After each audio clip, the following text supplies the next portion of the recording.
ಡೈರೆಕ್ಟ್ರಿಗೆ ನನ್ನ ಸಲ್ಯೂಟ್ ಅಪ್ಪಾಜಿ. ಭಾಳ ಇಷ್ಟಪಟ್ಟು ಮಾಡಿದ್ರು, ಕಷ್ಟಪಟ್ಟು ಮಾಡಿದರೆ ಗೊತ್ತಿಲ್ಲ ನನಗೆ, ಇಷ್ಟಪಟ್ಟು ಮಾಡಿದ್ರು ಸಿನಿಮಾ. ನನಗೆ ತುಂಬ ಖುಷಿ ಆಯ್ತು. ಅರೆ ಈ ಸಿನಿಮಾದಲ್ಲಿ ನಾನು ಇದ್ದೀನಿ ಕಣೆ ಅಂತ ಒಂದು ಹೆಮ್ಮೆ ಆಗುತ್ತೆ ನನಗೆ. ಆ ಅಪ್ಪು ತೂಕ ನಾವು ತೂಗಕ್ಕಾಗುತ್ತೋ ಗೊತ್ತಿಲ್ಲ ನನಗೆ.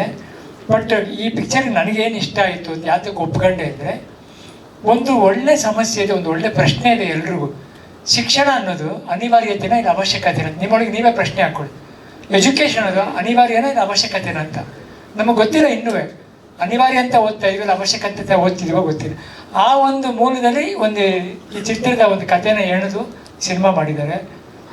ನನಗೆ ಕೆಲವು ಡೈಲಾಗ್ಗಳು ಕೊಟ್ಟಿದ್ದಾರೆ ಸಿನಿಮಾ, ಅದನ್ನು ಮಾತಾಡೋಷ್ಟು ತೂಕ ನನಗೆ ಇತ್ತೋ ಗೊತ್ತಿಲ್ಲ. ಬಟ್ ನಾನಂತೂ ತುಂಬ ಕಲ್ತ್ಕೊಂಡೆ ಮಾತಾಡಿ ಅದನ್ನ. ಓ ದೇವ್ರು, ಇದಕ್ಕೆ ನನಗೆ ಮತ್ತೆ ಆ್ಯಕ್ಟ್ ಮಾಡೋಕ್ಕೆ ಇನ್ನೊಂದು ಅವಕಾಶ ಕೊಟ್ಟಿದ್ದೀನಿ ಅಂತ ಅನ್ನಿಸ್ತು ನನಗೆ. ಮಾತಾಡ್ತಾ ಮಾತಾಡ್ತಾ ನನ್ನನ್ನು ನಾನೇ ಸುಧಾರಿಸ್ಕೊಂಡೆ. ಅಂದರೆ ನನ್ನನ್ನು ನಾನೇ ಸರಿ ಮಾಡಿಕೊಂಡೆ. ಹಿಂಗಿರ್ಬೇಕು ಇನ್ಮೇಲೆ, ನಾನು ಈ ಥರ ಪಾತ್ರಗಳು ಮಾಡಬೇಕು. ತುಂಬ ಖುಷಿ ಆಯ್ತು ನನಗೆ.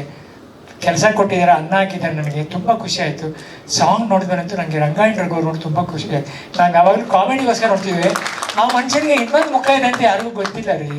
ಎಂಥ ಪಾರ್ಟ್ ಮಾಡಿ, ಏನು ಕಣ್ಣನ್ನೇ ಅವ್ರ ಹಾಡು ನೋಡಿ. ಈ ಹಾಡು ನೋಡಿ ನಾನು ಹೇಳಿದೆ ಮೊದಲು, ಈ ಹಾಡನ್ನ ಎಲ್ಲ ಕಡೆ ಬಿಡಿ ನೀವು, ತುಂಬ ಫೇಮಸ್ ಆಗುತ್ತೆ. ಚೆನ್ನಾಗಿ ಹಾಡಿದ್ದಾರೆ, ಚೆನ್ನಾಗಿ ಮಾಡಿದ್ದಾರೆ. ತೂಕ ಅದೇ ನಾನು ಮಾಡಿದ ತೂಕ ಅಲ್ಲ, ನಿಮ್ಗೆ ರಂಗಾಯಣ ಇಂಥವ್ರು ಮಾಡಿದ ತೂಕ. ಪಾತ್ರ ಯಾವಾಗಲೂ ನಿಲ್ಲುತ್ತೆ, ಮನಸ್ಸಲ್ಲಿ ನಿಂತ್ಬಿಡುತ್ತೆ ಅದು. ನಿಜವಾದ ರಂಗ ಸಮುದ್ರ ಅನ್ನೋ ಟೈಟ್ಲ್ಗೋಸ್ಕರ ಒಪ್ಕೊಂಡೆ ನಾನು. ಮೊದಲನೇದಾಗಿ ನನಗೆ ಡೈರೆಕ್ಟ್ರು ಫೋನ್ ಮಾಡಿ ರಾಜ್ಕುಮಾರ್ ಮಾತಾಡಿದ್ರು. ನನಗೆಲ್ಲೋ ಒಂಥರ ಅಪ್ಪ, ಆ ಹೆಸರು ಅಂತ ನನಗೆ ಒಂಥರ ಆಗ್ಬಿಡ್ತು. ಹೆಂಗಿದೆ ನೋಡಿ, ನನಗೆ ಸ್ಟ್ರೋಕ್ ಎಲ್ಲ ಆದಮೇಲೆ ಮೊದಲನೇ ಪಿಕ್ಚರ್ ಬಂದಿದ್ದು ಅಮ್ಮನ ಮನೆ ಬಂತು. ಅವಾಗ ಪಿಕ್ಚರ್ ಹೆಸರು ನನಗೆ ಅಮ್ಮನ ಮನೆ. ನಮ್ಮ ಅಮ್ಮನೇ ಕಳ್ಸ್ಕೊಟ್ರಂಗೆ, ನಮ್ಮ ಅಮ್ಮ ತೀರೋಗಿ ಸ್ವಲ್ಪ ದಿನ ಆಗಿತ್ತು. ಇದು ರಾಜ್ಕುಮಾರ್ ಅವ್ರು ಮಾಡ್ತಿದ್ದಾರೆ ಡೈರೆಕ್ಟರ್ ಅಂತ ಖುಷಿ ಆಯ್ತು. ಆಮೇಲೆ ಪುನೀತ್ ರಾಜ್ಕುಮಾರ್ ಅವ್ರು ಮಾಡಬೇಕಾಗಿತ್ತು, ಅವ್ರು ಕೇಳಿದ್ರಂತ ಇನ್ನೂ ಖುಷಿ ಆಯ್ತು ನನಗೆ. ಆಮೇಲೆ ಅವ್ನ ಫೋಟೋ ಹಿಡ್ಕೊಂಡು ಅಂದರೆ ಅವನು ಇದ್ದಾನೆ, ಈ ಟೈಮಲ್ಲಿ ಇದ್ದಂಥ ಸಮಯದಲ್ಲಿ ಮಾಡಿದ್ದೀವಿ ಅಂತಲೇ ಈ ಸಿನಿಮಾ.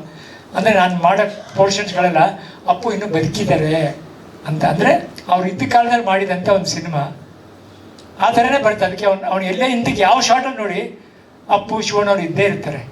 ಇದೊಂದು ಒಂಥರ ನಮ್ಮ ಕುಟುಂಬ ಜೊತೆ ಆ್ಯಕ್ಟ್ ಮಾಡ್ದಂಗೆ ಆಯ್ತು ನನಗೆ. ತುಂಬ ಥ್ಯಾಂಕ್ಸ್ ಅಪ್ಪ, ನನಗೊಂದು ಒಳ್ಳೆ ಅವಕಾಶ ಕೊಟ್ರಿ. ನಾನು ಯಾವತ್ತೂ ಮರೆಯಲ್ಲ. ನೀವು ಇನ್ನೂ ಎಲ್ಲೆಲ್ಲಿ ಹೋಗ್ತೀರ, ಏನೇನು ಪ್ರಮೋಷನ್ ಬಂದರೂ ನಾನು ಪ್ರೀತಿಯಾಗಿ ಬಂದು ಮಾಡಿಕೊಡ್ತೀನಿ ಅಪ್ಪಾಜಿ. ನನ್ನ ಕರ್ತವ್ಯ, ನನ್ನ ಕೆಲಸ ಅದು. ತುಂಬ ಖುಷಿ ಆಯ್ತು ಅಪ್ಪಾಜಿ. ಅದೊಂದು ಸಾಂಗ್ ನೋಡಿದ್ರೆ ಸಾಕು ಅನಿಸ್ತವೆ. ಈ ಸಿನಿಮಾದಲ್ಲಿ ನಾನು ಇದ್ದೀನಿ ಅಂತ ಖುಷಿ ಆಯಿತು. ಒಳ್ಳೇದಾಗಲಿ ಅಪ್ಪಾಜಿ, ಇಡೀ ತಂಡಕ್ಕೆ, ಇಡೀ ಸಿನಿಮಾ ರಂಗಕ್ಕೆ, ಇಡೀ ಸಿನಿಮಾ ತಂಡಕ್ಕೆ ಒಳ್ಳೇದಾಗಲಿ. ದೇವ್ರು ನಿಮ್ಮ ಜೊತೆ ಇರ್ತಾನೆ ಅಪ್ಪಾಜಿ. ನಾನಂತೂ ತುಂಬ ಖುಷಿಪಟ್ಟೆ. ಎಲ್ರಿಗೂ ನಮಸ್ಕಾರ, ಎಲ್ಲರಿಗೂ ಹೊಸ ವರ್ಷದ ಶುಭಾಶಯಗಳು. ಅದಕ್ಕೆ ನಿಮ್ಮನ್ನ ಸರಳತೆಯ ಎಲ್ರಿಗೂ ನಮಸ್ಕಾರ. ರಂಗಸಮುದ್ರ ಬಹಳ ದಿನಗಳಾದ್ಮೇಲೆ ಒಂದು ದೇಸಿ ಸೊಗಡಿನ ಒಂದು ಚಿತ್ರ ನೋಡೋದಕ್ಕೆ ಒಂದು ಅವಕಾಶ ಸಿಗ್ತಾ ಇದೆ. 5 ಸಾಂಗ್ ಇದೆ ಅಂತ ಹೇಳಿದ್ರು ಪ್ರೊಡ್ಯೂಸರ್.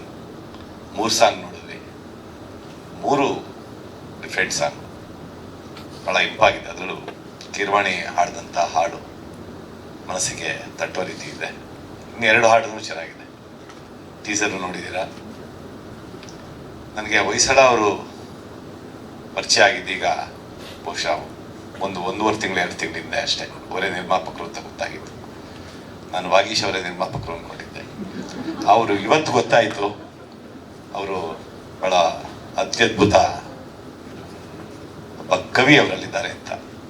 ನಾನು ಅವ್ರ ನಿರ್ಮಾಪಕರು ಇಲ್ಲೂ ವಾಗೀಶ್ ಪ್ರೊಡ್ಯೂಸರ್ ಅಂತಾನೆ ಅಂದ್ಕೊಂಡಿದ್ದೀನಿ. ನಾನು ಹೊಯ್ಸಳ ಅವ್ರ ನಂಬರ್ ನನ್ನ ಹತ್ರ ಇಲ್ವೇ ಇಲ್ಲ.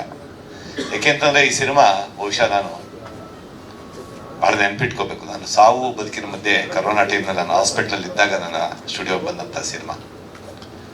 ಡಬ್ಬಿಂಗ್ ಬರೀ ಫೋನಲ್ಲಿ ಮಾತಾಡಿದ್ದು. ಆಮೇಲೆ ನಾನು ಹಾಸ್ಪಿಟ್ಲಿಂದ ಬಂದಮೇಲೆ ಅವ್ರನ್ನ ಭೇಟಿಯಾದೆ. ಅವರಿಬ್ಬರೇ ನಿರ್ಮಾಪಕರು ಅಂದ್ಕೊಂಡ್ಬಿಟ್ಟಿದ್ದೆ ನಾನು. ಯಾಕೆಂದರೆ ತೆರೆ ಹಿಂದೆ ನಿಂತು ಪೂರ್ತಿ ಕಥೆನ ನಡೆಸಿದಂಥ ವ್ಯಕ್ತಿ ಹೊಯ್ಸಳ ಮೊನ್ನೆ ಸಿಕ್ಕಿದ್ದು 1-2 ತಿಂಗಳ ಮೊದಲು. ಶ್ರಮ ಹಾಕಿದ್ದಾರೆ. ರಾಜ್ಕುಮಾರ್ ಅಸ್ಕಿ ಇರ್ಬೋದು, ಮತ್ತೆ ವಾಗೀಶ್ ಚನ್ನಗಿರಿ. ಇದರಲ್ಲಿರೋ ಈಗ 3 ಹಾಡಂತೂ ಅವರು 5 ಹಾಡು ಅವರೇ ಬರೆದಿದ್ದಾರೆ ಅನ್ಸುತ್ತೆ. ತುಂಬ ತುಂಬ ಧನ್ಯವಾದಗಳು ವಾಗೀಶ್. ನಿಮ್ಮಲ್ಲೊಬ್ಬ ಕವಿ ಇದ್ದಾನೆ ಅಂತ ಇವತ್ತೇ ಗೊತ್ತಾಗಿತ್ತು ನನಗೆ. ಬಹಳ ಅದ್ಭುತವಾದಂಥ ಹಾಡುಗಳನ್ನ ಬರೆದಿದ್ದೀರಾ. ನಿಲ್ಲಿಸ್ಬೇಡಿ, ಮುಂದುವರಿಸಿ. ನಿರ್ಮಾಣದಲ್ಲಿ ತೊಡಸ್ಕೊಂಡ್ರಿ. ನಾನು ಪ್ರೊಡ್ಯೂಸರ್ ಅಂತಾನೆ ಭಾವಿಸಿದ್ದೆ. ಪ್ರೊಡಕ್ಷನ್ ಮ್ಯಾನೇಜರ್ ಆಗಿದ್ರಿ ನೀವು. ಪ್ರತಿದಿನ ಈ ಜೋಡಿ ರಾಜ್ಕುಮಾರ್ ಅಷ್ಟೇ ಆಗಲಿ ಇನ್ನೊಬ್ಬರಾಗಲಿ, ಅದು ನನ್ನ ಸ್ಟುಡಿಯೋನಲ್ಲಿ 3 ವರ್ಷಗಳಿಂದ ಇಡೀ ತಂಡ ಇಷ್ಟಪಟ್ಟು ಕಷ್ಟಪಟ್ಟು. ಇನ್ನೊಂದು ಹೇಳಬೇಕು ಅಂತಂದರೆ, ಇವರೆಲ್ಲ ಹಂಸಲೇಖ ದೇಸಿ ವಿದ್ಯಾಲಯ ವಿದ್ಯಾರ್ಥಿಗಳು. ಸೊ ಒಂದು ಇಡೀ ತಂಡ ಹಂಸಲೇಖ ಸ್ಕೂಲಿಂದ ಬಂದಂಥ ಒಂದು ತಂಡ. ಇನ್ನು ರಘು ಬಗ್ಗೆ ಹೇಳಲೇಬೇಕಾಗಿಲ್ಲ, ಅದು ಹೇಳಿದ್ರೆ ತುಂಬ ಹೋಲಿಕೆ ಆಗುತ್ತೆ. ಸಿನಿಮಾ ನೋಡಿದ್ಮೇಲೆ ಮಾತಾಡ್ತೀನಿ, ಯಾಕೆಂದರೆ ಮೊದಲನೇ ಸಾಂಗಲ್ಲೇ ನೋಡಿದ್ದೀವಿ. ಅಂದರೆ ತನ್ನ ಪ್ರತಿಭೆ, ತನ್ನ ರಾಕ್ಷಸ ಪ್ರತಿಭೆ ಅಂತ ಹೇಳಿ ಕರಿತೀನಿ ರಘುನ ನಾನು. ಆ ರಾಕ್ಷಸ ಪ್ರತಿಭೆನ ಮೊದಲನೇ ಸಾಂಗಲ್ಲಿ ತೋರಿಸ್ಬಿಟ್ಟಿದ್ದಾರೆ. ಹಲವಾರು ಹೊಸ ಕಲಾವಿದರು ಇದರಲ್ಲಿ ಅಭಿನಯಿಸಿದ್ದಾರೆ. ಇಡೀ ತಂಡಕ್ಕೆ ಒಳ್ಳೆಯದಾಗಲಿ. ಈ ರೀತಿಯ ಸಿನಿಮಾಗಳು, ಯಾಕೆಂದರೆ ಭಾಳ ಇಷ್ಟಪಟ್ಟು ಕಷ್ಟಪಟ್ಟು ಸಿನಿಮಾ ಮಾಡಿದ್ದಾರೆ ಇಡೀ ತಂಡ. ಈ ರೀತಿ ಸಿನಿಮಾಗಳನ್ನ ಪ್ರೇಕ್ಷಕ ಚಿತ್ರಮಂದಿರಕ್ಕೆ ಬಂದು ಚಿತ್ರ ನೋಡುವಂಥ ದಿನಗಳೀಗ ಬರ್ತಾ ಇದೆ. OTT ಫಿಂಗರ್ ಟಿಪ್ಸ್ ಸಿನಿಮಾ ನೋಡುವಂಥದ್ದು ಕಾಲ, ಒಂದು ಸಿನಿಮಾನ 4 ದಿನ 5 ದಿನ ನೋಡುವಂಥ ಒಂದು ಕಾಲ ದೂರ ಆಗಿ. ಯಾಕೆಂದರೆ ಮೊನ್ನೆ ರಿಲೀಸ್ ಆದಂಥ ಕಾಟೇರ ಎಕ್ಸ್ಟ್ರಾರ್ಡಿನರಿ ಹಿಟ್ ಆಗಿದೆ ಸಿನಿಮಾ. ನಮ್ಮ ಕನ್ನಡ ಚಿತ್ರ ಸಲಾರ್ ಅಂತ ಒಂದು ಸಿನಿಮಾ ಮುಂದೆ ರಿಲೀಸ್ ಆಗಿ. ಸೊ ಅದೇ ರೀತಿ ಅಷ್ಟು ದೊಡ್ಡ ಹಿಟ್ ಅಲ್ಲದೆ ಇದ್ರು ನಿರ್ಮಾಪಕನಿಗೆ ಆಗ್ತಂಥ ಬಂಡವಾಳ ವಾಪಸ್ ಬಂದರೆ ಹೊಯ್ಸಳ ಇನ್ನೊಂದು 4 ಸಿನಿಮಾ ಮಾಡ್ತಾರೆ. ಸೊ ಆ ನಂಬಿಕೆ ನಮಗೆ ಈ ತಂಡಕ್ಕೆ ಒಳ್ಳೆಯದಾಗಲಿ. ನಮಸ್ಕಾರ.